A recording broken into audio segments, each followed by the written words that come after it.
অসম সাহিত্য সভাই ডক্টৰ নগেন শইকীয়াক প্ৰদান কৰিলে সভাৰ সৰ্বোচ্চ সন্মান সদসী বৰেণ্য। জাতিটোৰ সংকটৰ কালত সকলো একেলগে থিয় হ'ব লাগিব।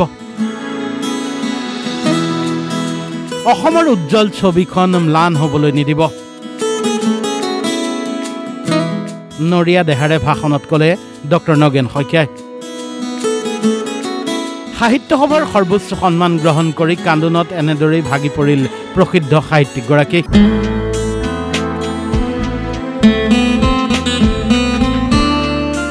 ডক্টৰ শইকীয়াই নিজৰ ভাষণত ক'লে, মোৰ বাবে আজিৰ দিনটো দুখ আৰু সুখ উভয়ৰে দিন। শাৰীৰিক অসুস্থতাৰ বাবে যেন মই প্ৰকৃত আনন্দৰ পৰা বঞ্চিত হৈছোঁ। অন্তৰখনে চকু পানী ওলাই আহিছে বাৰে বাৰে যে মই যি আনন্দ সকলৰ লগত যোগ দিব লাগিছিল, শাৰীৰিক অৱস্থাই সেই সুবিধাটো দিয়াৰ বাবে মই যেন প্ৰকৃত আনন্দৰ পৰা বঞ্চিত হৈছোঁ নিজে নিজে।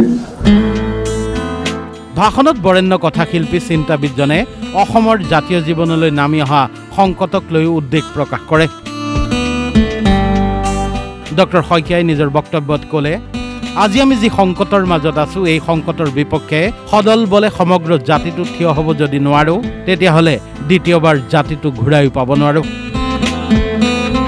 এই ভয়টোৱে মোক কন্দুৱাই থাকে। সংকটৰ মাজেদি গৈ আছো জাতীয় জীৱন।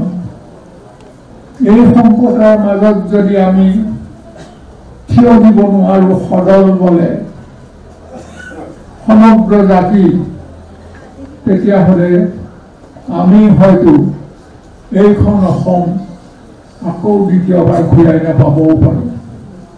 এই ভয়টোৱে মোক কন্দুৱাই থাকে মাজে মাজে। ডক্টৰ শইকীয়া আৰু ক'লে, এইখন ৰাজ্য যিসকলে গঢ়ি তুলিছে সেই সকলো অসমীয়া মানুহ। অসমৰ উজ্বলি উঠা ছবিত ক'ৰবাত যেন দাগ লাগিছে।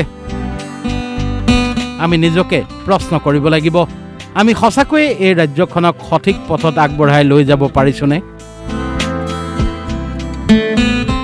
এই গোটেইবোৰে অসমীয়া মানুহ, কিন্তু এই শতিকাত যেন যিদৰে দেখিব লাগিছিল, ঠিক তেনেদৰে অসমৰ যিখন ছবি, উজ্বলি উঠা ছবি, সেই ছবিখন যেন ক'ৰবাত তাত দাগ লাগিছে।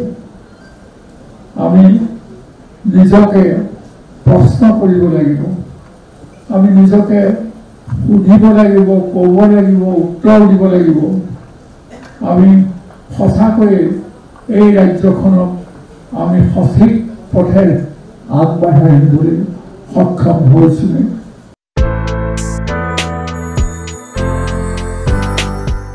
সাহিত্য সভাই সকলো জাতি জনগোষ্ঠীক সামৰি আগবাঢ়ি যাব বুলি আশা প্ৰকাশ কৰি ডক্টৰ শইকীয়াই ক'লে, সম্প্ৰীতি নষ্টৰ ষড়যন্ত্ৰ সকলোৱে মিলি ওফৰাই দিব লাগিব।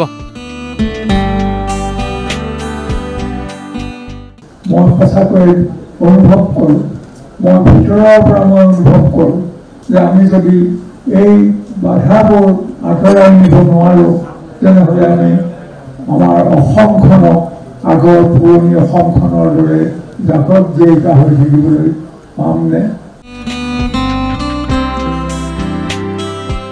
ৰাজ্যৰ শিক্ষা সাহিত্য জগতৰ বহু বিশিষ্ট ব্যক্তিৰ উপস্থিতিত এই অনুষ্ঠানত ডিব্ৰুগড়ৰ উপৰি অসমৰ বিভিন্ন প্ৰান্তৰ প্ৰায় শতাধিক অনুষ্ঠান প্ৰতিষ্ঠান সংগঠনে ডক্টৰ নগেন শইকীয়াক অসম সাহিত্য সভাৰ সৰ্বোচ্চ সন্মান প্ৰাপ্তিৰ বাবে সম্বৰ্ধনাও জ্ঞাপন কৰে।